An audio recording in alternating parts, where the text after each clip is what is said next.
અત્યારે lactose intolerance ખૂબ સામાન્ય જોવા મળે છે, એટલે કે દૂધ અને દૂધની પ્રોડક્ટ જેનું પાચન ન થવું.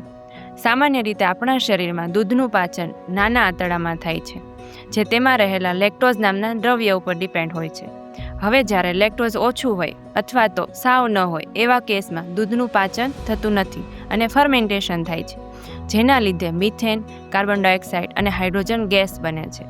આ ગેસના લીધે પેટમાં એસિડિટી, દુખાવો, ગેસ અને ઝાડાની તકલીફ થતી હોય છે. દૂધ અને દૂધની પ્રોડક્ટ કોણે અવોઇડ કરવી જોઈએ?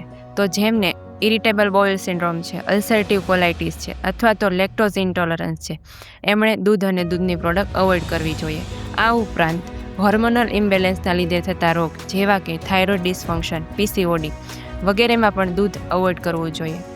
અને જેમને ઘણા લાંબા સમયથી ચામડીની બીમારી છે, જેમાં સોરિયાસિસ, ખરજવું કે સીરસ આવી તકલીફ હોય, એમણે પણ દૂધની પ્રોડક્ટ અવોઇડ કરવી જોઈએ.